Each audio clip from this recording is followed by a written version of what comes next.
જય શ્રી કૃષ્ણ. યમુનાષ્ટકનો 7મો, 8મો અને 9મા શ્લોકનું આજે આપણે સત્સંગ કરીશું.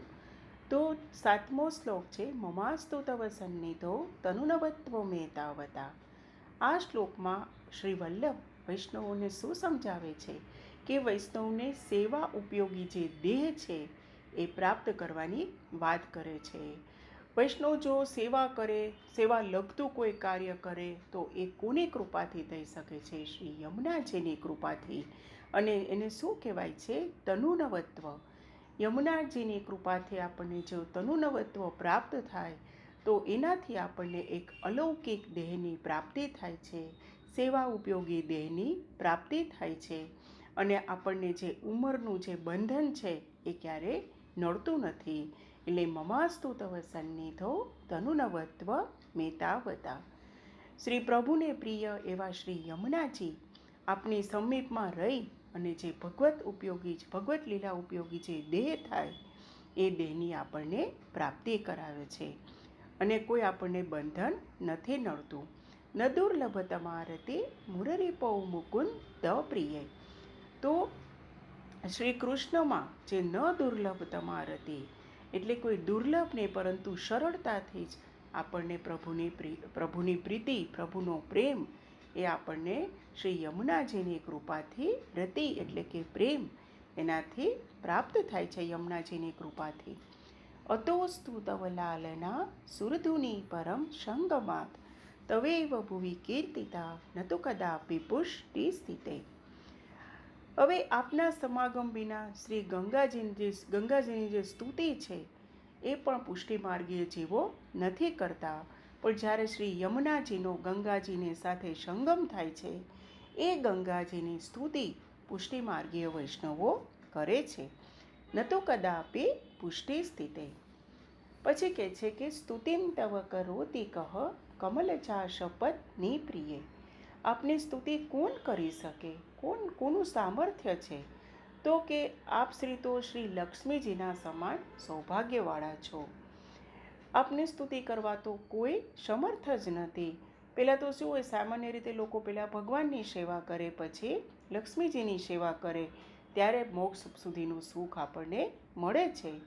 પરંતુ આપનું મહાત્મ્ય તો ખૂબ જ શ્રેષ્ઠ છે એવું મહાપ્રભુજી સમજાવે છે. કારણ કે જે હરેર્યદનું સેવયા ભવતી સૌખ્યમાં મોક્ષતઃ. કારણ કે જે રાસલીલા બાદ જે સકલ બ્રજભક્તો સાથે જ્યારે પ્રભુએ જલવિહાર કર્યો ત્યારે જે પ્રભુને ભક્તો સહિત જે એના જે ક્રીડાના જે શ્રમ જલકણો હતા એનો પ્રભુને સંયોગ થયો છે. તો એવા આપના જે જલકણો છે એની સાથે જ આપની સેવાથી ભક્તોના બધા અંગોનો જે સમાગમ થાય છે અને લીલા પ્રાપ્તિનો અનુભવ થાય છે એવું આપણને શ્રી વલ્લભ સમજાવે છે. આ જે 8 શ્લોકોમાં છે એમાં શ્રી વલ્લભે શ્રી યમુનાજીના ગુણો છે, એનું મહાત્મ્ય છે, એનું સુંદર વર્ણન કર્યું છે. અને જે આ 9મો શ્લોક છે એનો ફલશ્રુતિ છે 8 શ્લોકની. તવાષ્ટકમિદમ મુદા પઠતી સુતે સદા સમસ્ત દુરિતક્ષયો ભવતી વૈ મુકુંદ દેરતી. સુરસુતે સદા. સુરસુતે સદા એટલે કે હે સૂર્યપુત્રી, હે યમુનાજી, આપનો જે આ અષ્ટક છે શ્રી વલ્લભે આપ્યું છે એ જે અષ્ટકનો નિરંતર મુદા એટલે કે ખૂબ જ આનંદપૂર્વક નિષ્કામ ભાવથી જે પાઠ કરે છે તો તેને બધા ફળો પ્રાપ્ત થાય છે. તો એ કયા ફળો પ્રાપ્ત થાય છે? તો કે પહેલું તો એના બધા પાપો નાશ પામે છે, કે જે અતિ દુર્લભ એવી પ્રભુની પ્રીતિ છે એ માત્ર યમુનાજીની ભક્તિથી, યમુનાજીનો આ અષ્ટકનો પાઠ કરવાથી પ્રભુની પ્રીતિ આપણને ખૂબ જ સરળતાથી નિશ્ચયપૂર્વક પ્રાપ્ત થાય છે અને એનામાં પ્રીતિ પણ થાય છે. મુકુંદ ભગવાનમાં પ્રીતિ પણ થાય છે.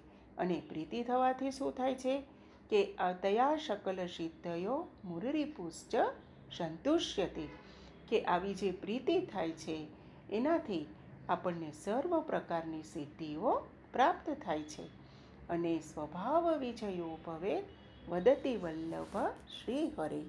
કે અતિ દુર્લભ, અતિ કઠિન, કે જે મનુષ્ય પોતાનો સ્વભાવ છે ક્યારેય નથી છોડી શકતો, એ આ અષ્ટકના પાઠથી શ્રી વલ્લભ એવી ગેરંટી આપે છે કે જો તમે આ પાઠનો નિત્ય મુદાપૂર્વક પાઠ કરશો તો શ્રી યમુનાજી આપણો સ્વભાવ પણ બદલવા સમર્થ છે. તો શ્રી સ્વામિનીજી અને શ્રી ઠાકોરજીને પ્રિય એવું આ શ્રી વલ્લભાચાર્યજી આપણને આ અષ્ટકમાં સમજાવે છે.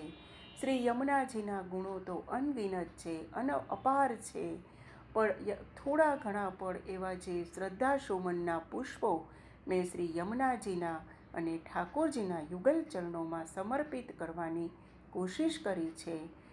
કોઈ ક્ષતિ હોય, ભૂલ હોય તો હે યમુનાજી, હે મહાપ્રભુજી, હે ઠાકોરજી, મને ક્ષમા કરશો. સર્વે વૈષ્ણવોને જય શ્રી કૃષ્ણ. શ્યામ સુંદર શ્રી યમને મહારાણી જી કી